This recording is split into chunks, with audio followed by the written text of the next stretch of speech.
Breaking news చూస్తున్నాము. విశాఖలోని పరవాడ ఫార్మాసిటీలో భారీ అగ్ని ప్రమాదం చోటు చేసుకుంది.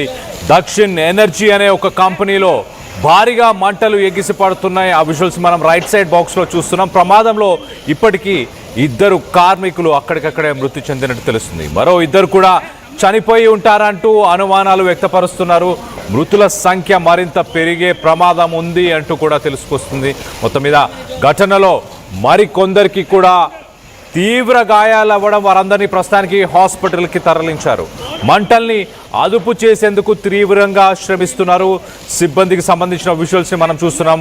ఇటు వాటర్ పైప్స్ ద్వారా ఆ మంటలని ఆర్పే ప్రయత్నం చేస్తున్నారు. ప్రమాదానికి కారణాలపైన అధికారుల దర్యాప్తు చేయడం మొదలుపెట్టారు. పరవాడ ఫార్మాసిటీలో మరి చాలా కంపెనీలు ఉన్నాయి. గతంలో కూడా సాల్వెంట్స్ అనే కంపెనీ కావచ్చు, ఎన్నో కంపెనీస్ ఇలా ఎప్పటికప్పుడు ప్రమాదాలకు ఎందుకు గురవుతున్నాయి? సేఫ్టీ మెజర్మెంట్స్ తీసుకోవట్లేదంటూ ఇటు యూనియన్స్ విమర్శిస్తూ వస్తున్నాయి. తరచూ అగ్ని ప్రమాదాలలో మరి కార్మికులే బలైపోతున్నారు. అధికారులు సరిగ్గా తనిఖీలు చేస్తున్నారా అసలు లేదా అన్న దానిపై ప్రశ్నలు వెల్లువెత్తుతున్నాయి. ఇటీవలే విశాఖ స్టీల్ ప్లాంట్లో జరిగిన భారీ అగ్ని ప్రమాదంలో 9 మంది కార్మికులు మృతి చెందడం మనందరం చూసాం. మొత్తం మీద ఇప్పుడు జూన్ 23 తెల్లవారుజామున దక్షిణ్ ఎనర్జీ పరవాడ ఫార్మాసిటీలో ఈ దక్షిణ్ ఎనర్జీ అనే ఒక ప్లాస్టిక్ ప్రయోలసిస్ ఆయిల్ మ్యానుఫ్యాక్చరింగ్ యూనిట్ అంటున్నారు. జవహర్ లాల్ నెహ్రూ ఫార్మాసిటీ ఏదైతే అనకాపల్లి జిల్లా అని చెప్పొచ్చు, పరవాడలోని అనకాపల్లి జిల్లా ఫార్మాసిటీలో ఈ ఘటన చోటు చేసుకుంది. దీంట్లో 2 కార్మికులు అక్కడికక్కడే చనిపోయినట్టు తెలుస్తుంది. ఇంకా మిగతా మంది వ్యక్తులు కార్మికులు అందరూ కూడా తీవ్ర గాయాల పాలయ్యారు. ఒక్కసారి మన ఆ ఫ్యాక్టరీకి సంబంధించి మనం విజువల్స్లో చూస్తున్నాం. చూడండి, భారీగా మంటలు ఎగిసి పడుతున్నాయి.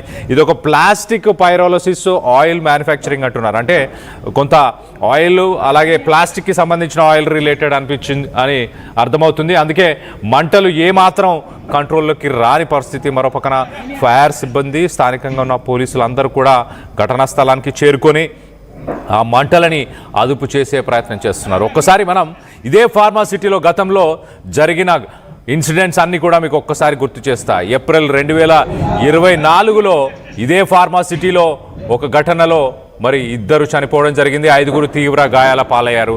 2020లో మనం చూస్తే విశాఖ సాల్వెంట్స్ అని మరొక యూనిట్లో ఒక్కసారిగా మంటలు చెలరేగడంతో మరొక వ్యక్తి చనిపోయాడు. 2 కిలోమీటర్ల రేడియస్లో ప్రజలు భయభ్రాంతులకు గురయ్యారు.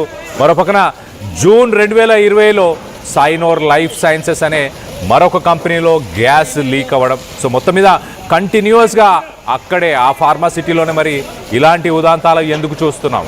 అక్కడ యూనియన్ లీడర్స్ ఏం చెప్తున్నారు? వీటన్నిటికి సంబంధించి మరింత అప్డేట్ తీసుకునే ప్రయత్నం చేద్దాం. ఇటు మా ప్రతినిధి రామచంద్రరావు అందుబాటులో ఉన్నారు. రామచంద్రరావుతో మాట్లాడి తెలుసుకునే ప్రయత్నం చేద్దాం. రామచంద్రరావు, ఏంటి ఈ ఘటనలో ఎంతమంది చనిపోయారు, అలాగే అధికారులు ఏం చెప్తున్నారు? కళ్యాణ్, ఇప్పుడు మంటల్ని అదుపు చేసే ప్రయత్నాలు అయితే కొనసాగుతున్నాయి. తెల్లవారుజామున ఈ ప్రమాదం చోటు చేసుకుంది దక్షిణ్ ఎనర్జీ అనే ఒక ఫార్మా ఇండస్ట్రీలో.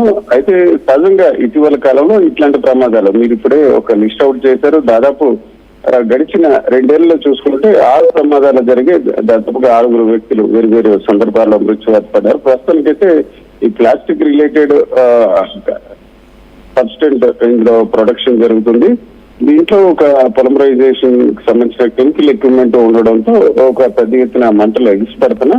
అయితే కొంత అదుపులోకి వచ్చిందని మనం చెప్పుకోవచ్చు. వేరు ప్రాంతాల నుంచి ఇప్పటికే ఫైర్ ఇంజన్లు 6 వచ్చాయి. ఇవన్నీ కూడా మంటలను అదుపు చేస్తున్నాయి. ఫోమ్ వేసి ఆ మంటలను అదుపు చేసే ప్రయత్నం జరుగుతుంది. అయితే ప్రధానంగా ప్రమాదం ఎలా జరిగిందన్న విషయంపై మరి కాసేపట్లో దీనిపై ఒక నిర్ధారణ వచ్చే అవకాశం ఉంది. అయితే తెల్లవారుజామున అంతా నైట్ షిఫ్ట్ ఉన్నారు. దాదాపు 15 మంది దక్షిణ ఎనర్జీ కంపెనీలో ఉన్నారు. ఒకసారిగా ఒక పెద్ద ఎత్తున ఒక ఫీల్డ్ మాదిరిగా శబ్దంతో మంటలు వచ్చాయి. దీంతో పై అంతస్తులో ఉన్న కార్మికులు అలాగే దిగున ఉన్న వారు కూడా సరే ఆశ్చర్యపోయి ఒక భయంతో పరారయ్యారు.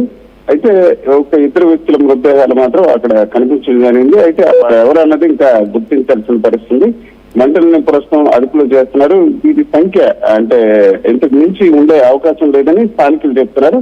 అయితే కార్మిక నాయకులు మాత్రం చాలా ఆగ్రహం వ్యక్తం చేస్తున్నారు. 4 నెలల క్రితం ఇదే ప్రాంతంలో ప్రమాదం జరిగింది. ఫార్మాలో జవహర్లాల్ నెహ్రూ ఫార్మా సిటీలో జరిగింది. అలాగే అచ్యుతాపురం సజ్జలో కూడా ప్రమాదాలు జరిగాయి. వరుసగా ఇట్లాంటి ప్రమాదాలు జరగడం ప్రతి ప్రభుత్వం, గత ప్రభుత్వం కావచ్చు, ప్రస్తుత ప్రభుత్వం కావచ్చు, ఇట్లాంటి అంశాలు జరిగినప్పుడు చర్యలు తీసుకుంటాం, ప్రమాదానికి గల కారణాలని అన్వేషిస్తాం, బాధ్యులపై చర్యలు తీసుకుంటామని చెప్తున్నారు. కానీ అలాంటి చర్యలు తీసుకునే దిశలో లేదు.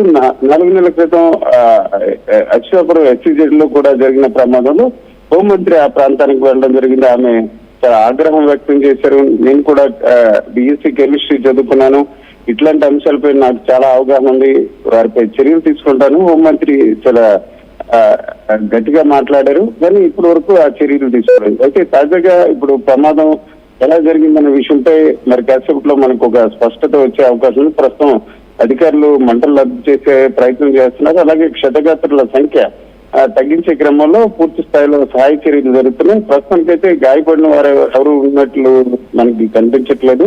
మనం కూడా ఫ్యాక్టరీ దగ్గరలో ఉన్నాం.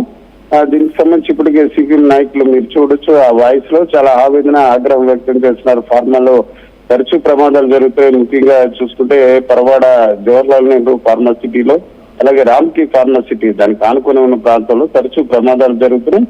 దీనికి కార్మికులు కంటే ఎక్కువగా యాజమాన్యం సరైన భద్రతా ప్రమాణాలు పాటించకపోవడం వల్ల ఇట్లాంటి ప్రమాదాలు జరుగుతున్నట్టు తెలుస్తుంది. కళ్యాణ్ ఇప్పుడు మరి కాసేపట్లో దీనికి సంబంధించి అంటే ప్రమాదం ఎలా జరిగిందనే విషయంపై మనకి అధికారులు స్పష్టత ఇచ్చే అవకాశం ఉంది. అట్లాగే మనం కూడా ఆర్టీవీగా కూడా దానికి సంబంధించి కార్మికులతో మాట్లాడుతున్నాం. అయితే ప్రస్తుతానికి మంటలను అదుపు చేసే ప్రయత్నాలు జరుగుతున్నాయి. దాదాపుగా 1 కిలోమీటర్ రేడియస్ వరకు కూడా దీనికి సంబంధించి దట్టమైన పొగలు కొన్నాయి. నిజానికి విశాఖ పరిసర ప్రాంతాల్లో ఆకాశం మేఘావృతమైన పరిస్థితి ఉంది. దీనికి తోడు ఈ రకంగా రావడంతో ఒకసారిగా కారు మప్పుల మాదిరిగా దీని కెమికల్ రిలేటెడ్ గా ఒక మేఘాలు కమ్ముకున్నట్టు పరిస్థితి ఏర్పడింది.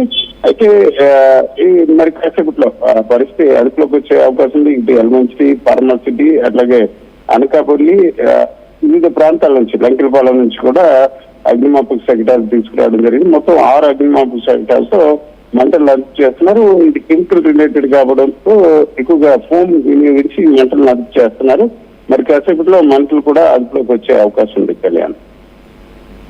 Right Ramachandra, thanks for the latest update. మొత్తం మీద కంటిన్యూస్గా మరి ఈ ఫార్మా సిటీలోనే ఎందుకు ఈ ఘటనలు చోటు చేసుకున్నాయి? గతంలో అచ్యుతాపురం సెజ్లో కావచ్చు, అలాగే మిగతా కంపెనీస్లో